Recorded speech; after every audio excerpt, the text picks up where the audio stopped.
Hello YouTube, EDC Paul here, and today we've got another interesting video.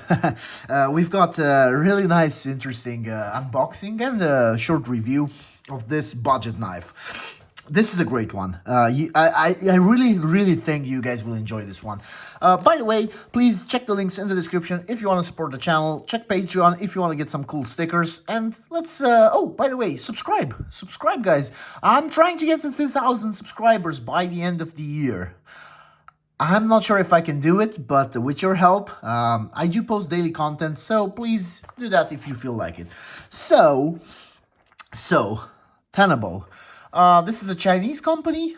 They make really cool stuff. Really cool stuff. I think they're the same company as Concept, and these guys have been really knocking it out of the park for the past couple of years, making super nice and really cool EDC knives. So Tenable EDC knives and tools. This was sent by them for review. This model is called the Fenrir. They sent two pieces. One of them will go in a future giveaway through the subscribers of this channel. So please subscribe because I do want to start giving back to this community, this amazing community. But the channel is too small right now, so I just need to get a bit more subscribers so we can do more. So please do that. So model is Fenrir. The designer is going to be Sparrow Knife, and this is the black stonewashed Nitro V purple micarta model, 3.5 inch, 3.49 inch. That's not 3.5. We're joking. So the box is pretty standard. And what do you get inside? So we get you get the mega springs. So you get reserve for Sparrow Mega Springs. That's great. One of these hanks looks similar to the ones that the Wii Knives NCVV give you. Very similar. Once again, this was sent in by them for review, but please do not think that this is going to influence the review in any way. It is basically my own opinion. Doesn't matter what was sent. So this is just short description of how these things are made, Tenable warranty, what Tenable will do, knife using care, just the basic stuff, but it's pretty cool. And this is the knife. Ooh, that's a really interesting color. I love purple. So this, oh, that feels good in hand. That's a good micarta. I'm just to get this out of the way, I'm not a big fan of micarta. I do not enjoy micarta in general. But let's see. So let's flick this open. Oh, that feels good. Oh, whoa. I went too hard on that. I went a bit too hard. Yeah. Ooh, so you don't. This is so good that you don't even need the flick. Yeah, this feels good. This feels really good. So. Tenable, they make stuff in China. This model is called the Fenrir, and it is a Nitro V with blackwash. Is this blackwash, I think? It's got a logo here for Greg Schaub, designer. Ooh, damn. The designer. Yeah, this feels good. This feels good. The reverse flick feels also pretty good. So let's do a size and weight. Let's see. The size of this is going to be, so they said the blade is 3.5 inches. We're going to do this in centimeters. So we've got 20 centimeters in total and the blade length of around 9. Yeah, about 9. Cutting edge should be around 8.6 centimeters. Let's weight it. See how that goes. Okay, so you don't need a lot of wrist flick to close it, which is nice. Okay, we're gonna do grams first. 105 grams, that is quite good for EDC. Let's do ounces. 3 point, sorry, 3 point, what? Wait. There we go. 3.696. So 3.7 ounces for the weight. That's pretty good. 105 grams. That's quite good for an EDC knife. That is not heavy at all. But again, it's micarta and steel, I think. So let's do a few size comparisons with the usual suspects. The Spyderco PM2. This Spyderco PM2 is in Maximet steel. Super cool steel. And the scales are Flytanium Lotus scales. And a Spyderco Parrot 3. This one is in a black S30V steel, and the scales are made by Metanboss from zirconium and titanium, I think. Really, really cool. So, closer to the size of the PM2, but there I think it's just right in between. Let's close them up and see how that compares. Okay. So...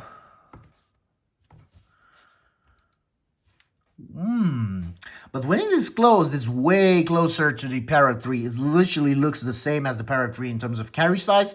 Let's see the carry profile. Just maybe a bit thicker. Not really. Let's see with these other scales. So very, very similar. Very similar. Just a tiny bit thicker than the Parrot 3. So that's it for the size comparison. So the materials and hardware. We've got steel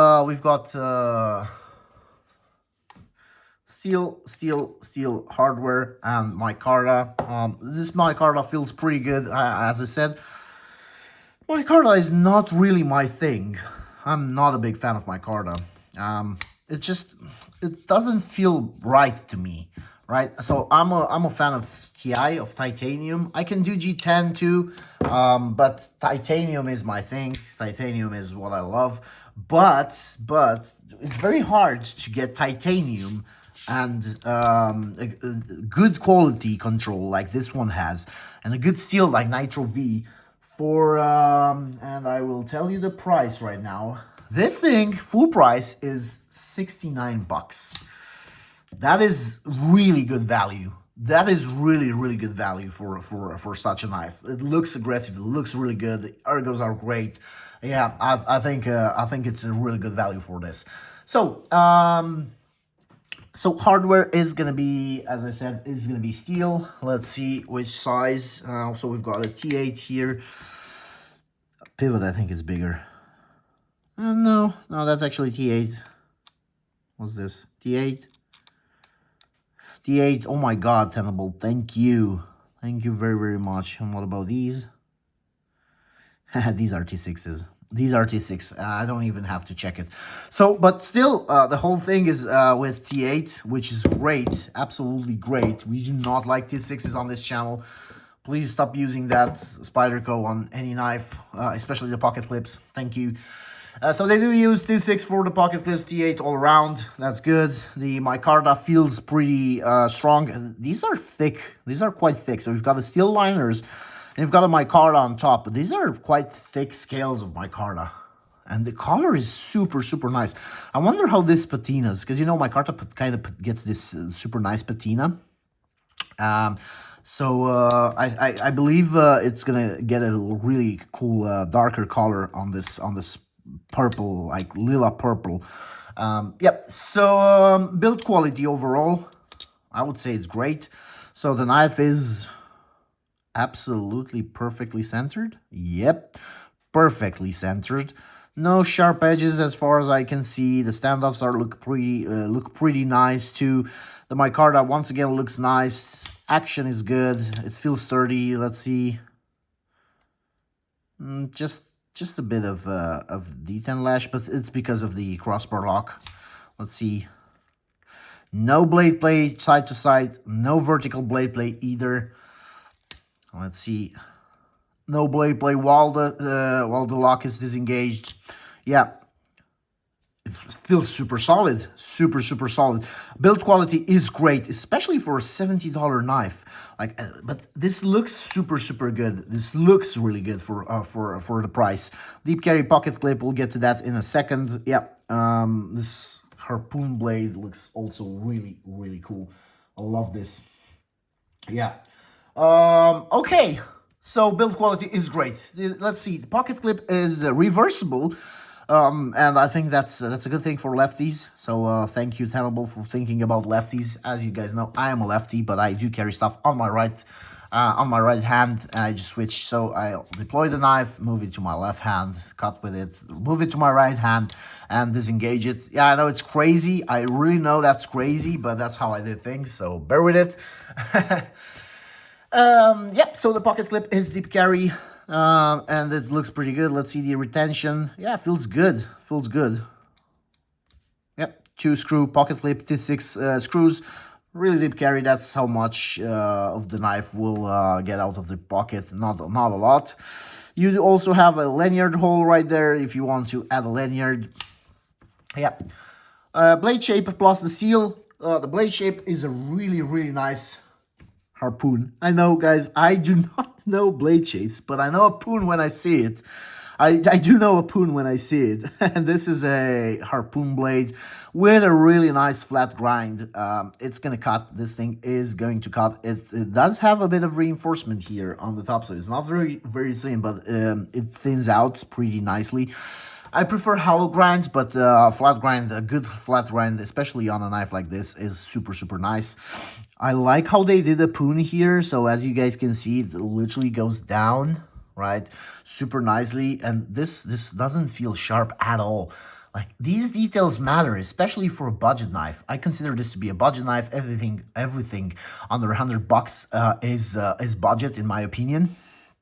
I know it sounds bougie, but I do like $30 knives too. I do like $50 knives too. And it doesn't matter. The price doesn't matter if the product is well made. Who makes it and the price do not matter to me. These are things that do not matter to me if the product is good. Let's move on. So the blade shape. Oh, by the way, the steel is going to be, as I said, Nitro V. Really good higher end steel. It's still a good steel. It's not a budget steel. It's not like a HCR 13. No. This is a good steel. Nitro V is a good steel, especially for the money, as I said. Right, ease of deployment and ease of disengagement. I would like to make a statement first. I'm not the biggest fan of crossbar locks. Like, I own a Benchmade Osborne. I've owned maybe 20 or 30 knives with different iterations of the axis lock from Benchmade. I still think Benchmade makes it the best. This is not my favorite deployment or disengagement method, so I might be biased, but I'll try to be as objective as possible for this one. It is good.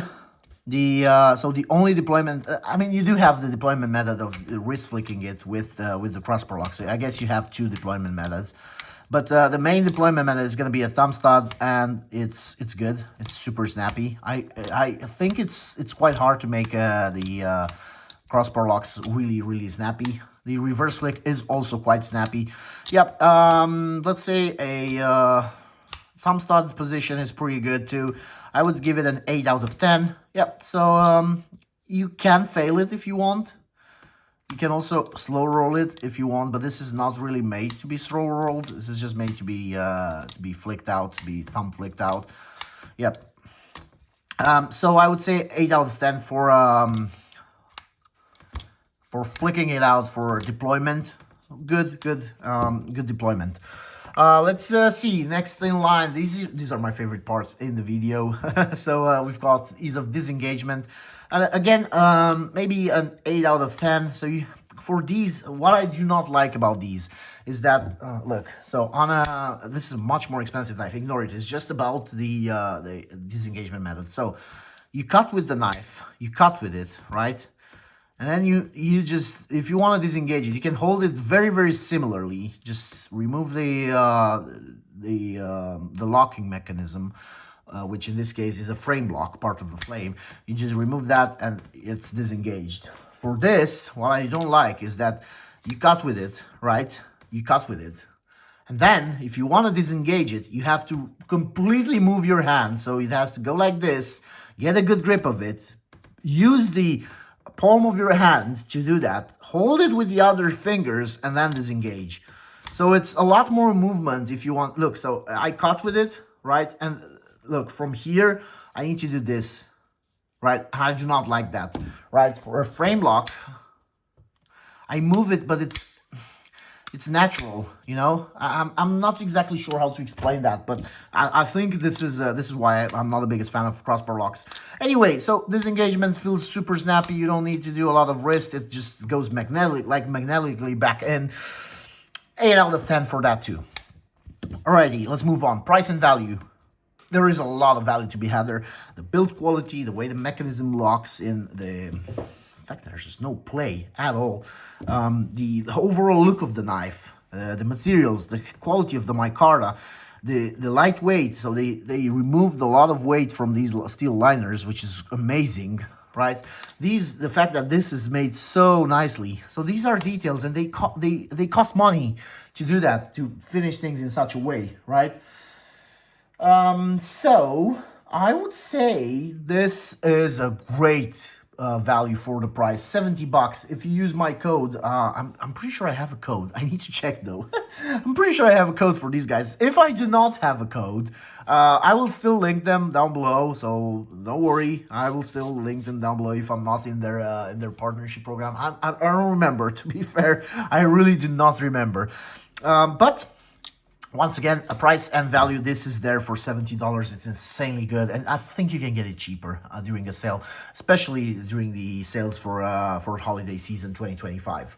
Righty, who's this for? It's for people who want a really good EDC knife, just a really good EDC knife without breaking the bank. $70 is a very good price for this knife, for this sort of steel, for this form factor, and the overall build quality, especially because it's so fidgety. So, because there's a lot of people that want to fidget with their knives. This is very fidgety. Yeah, so, yeah, super, super good. Final thoughts. Really, really good job that you did there, Tenable. No complaints, no complaints. It's just that I do not like my micarta. The ergonomics are super good on this. Super, super good. The way your finger goes in there, when you choke up, it's super, super nice. Yeah, and I do like the color. Like this purple color is super nice. It's super cute.